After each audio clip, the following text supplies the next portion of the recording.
Well, it's a very, very sad situation in regards to the gentleman Ray Rice with in connection to his termination. And when I listen to the news, I begin to realize very, very particularly that a young man's destiny is rightly going down the drain. His years of input in his career to become what he has become. And so we got to understand here that the Bible also talks clearly in John chapter 10, verse 10, that the thief cometh not but to steal, to kill, and to destroy. And one thing Jesus said is that I have come that I will give you life. And you got to understand it very, very clearly that the enemy's strategy and scheme is to destroy the destinies of young men and also of young women. But we have to come to this understanding that in every relationship there are challenges. Challenges are bound to come. But as much as we all disagree that men don't have to put their hands on women, it is very, very important, very important. But as much as we all look at it from the biblical point of view, and Bible makes a very clear statement about fathers and about parents and about children. And watch what the Bible said now. And Bible says that children should honor their fathers and mothers. And as much as also the Bible says, fathers or parents, do not provoke your children. Provoke is a key word right now there. Now, so in other words, even though you are a dad and you are a mom, be very careful. Don't create any situation that bring provocation that allows the enemy to take advantage. And so you can just imagine right now with this young man Ray Rice, situation, and as much as we all want to just emphasize that men don't put your hands on your wife or on women or ladies. Men do not do that because understanding here that as Bible clearly says they are weaker vessel. But as much as we have this clear understanding, we want also to address women, also to also say, do not provoke. It is very important.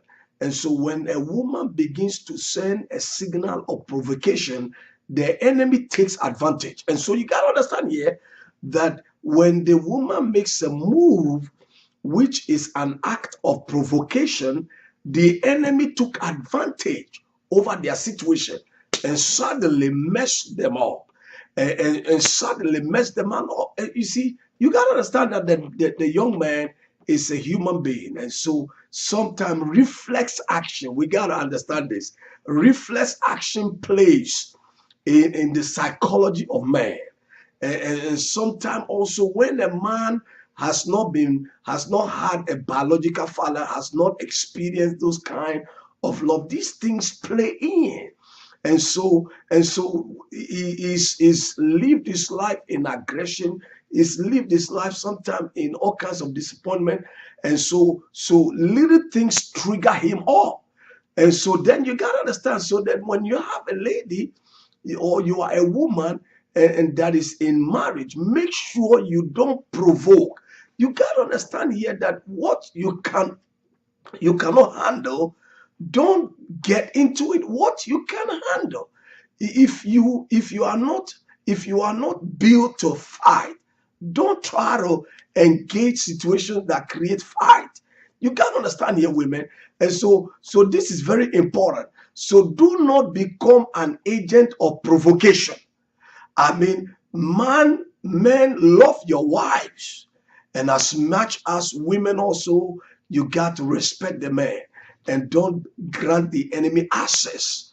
Don't grant the enemy. And so in this situation right now, it's not a one-man issue. It is a two-party issue. And so counseling got to be on two-party levels.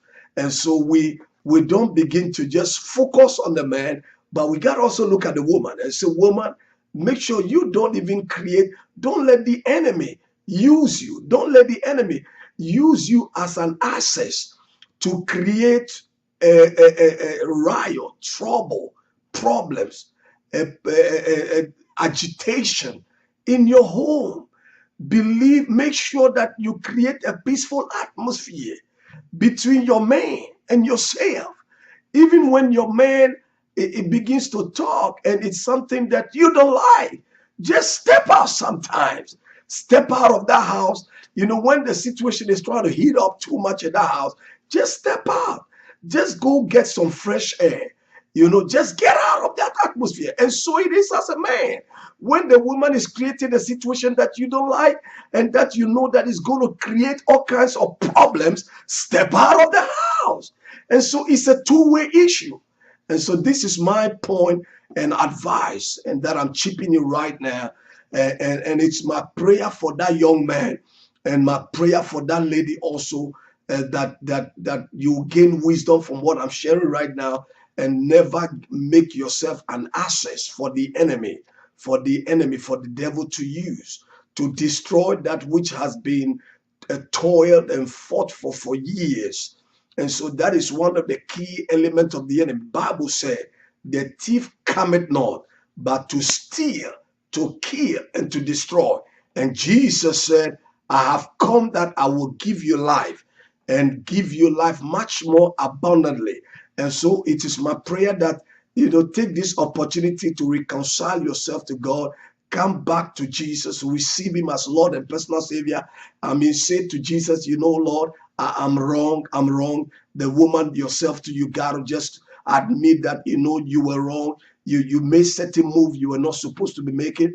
And you also reacted in a way you were not supposed to be acting. And such is also the man. You also acted the way you don't have to act. And that is why God gives room for repentance.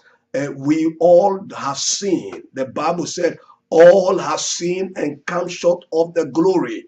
And so everybody has room for repentance. So this is the chance we need to give to these people right now for repentance, And so if it is very ideal, if it can be very good to reinstate this young man back and let him also carry on with his career, I think it's going to be a very good, ideal thing to be done.